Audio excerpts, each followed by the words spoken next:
স্বাগতম ফেট অ্যান্ড মেমোরিসে, যেখানে আমরা গল্প বলি, হৃদয়ের কথা শুনি আর ভাগ করে নেই জীবনের না বলা অধ্যায়।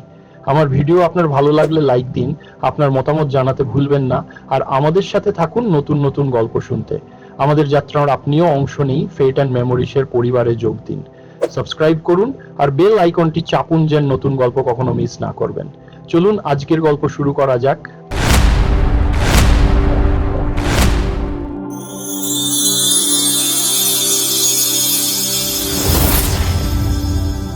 বুদ্ধের জীবন, ইতিহাস ও সত্যতা। আজ থেকে আজায় হাজার বছর আগে এক শিশুর জন্ম হয়েছিলেন, যিনি বদলে দিয়েছিলেন ইতিহাসের গতিপথ। তিনি ছিলেন সিদ্ধার্থ গৌতম। শাক্য বংশের রাজপুত্র শুদ্ধোধন ও মহামার সন্তান সিদ্ধার্থ জন্ম নেন লুম্বিনীতে। তিনি বড় হন রাজপ্রাসাদে, বিলাসবহুল জীবনে।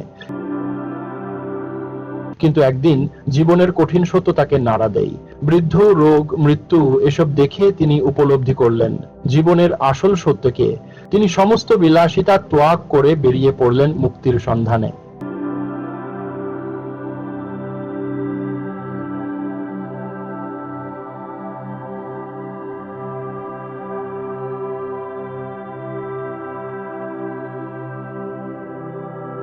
ছয় বছর ধরে কঠোর তপস্যা করেও মুক্তি পেলেন না। অবশেষে তিনি উপলব্ধি করলেন চরম কষ্ট বা চরম ভোগ কোনোটাই সত্যের পথ নয়।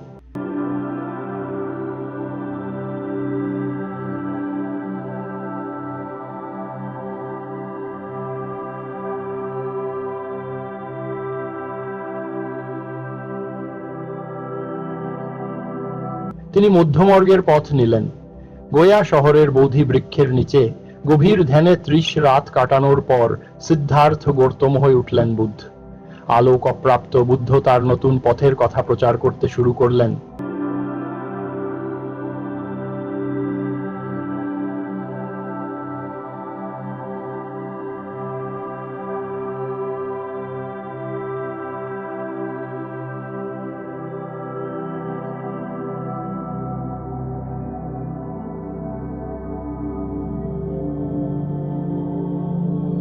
অহিংসা, মধ্যমর্গ ও চতুরার্য সত্যের শিক্ষা দিলেন।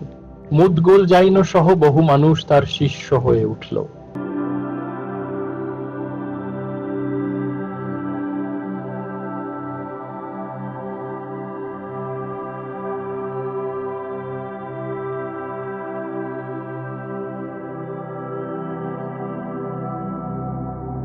৮০ বছর বয়সে কুশীনগরে মহাপরিনির্বাণ লাভ করেন বুদ্ধ।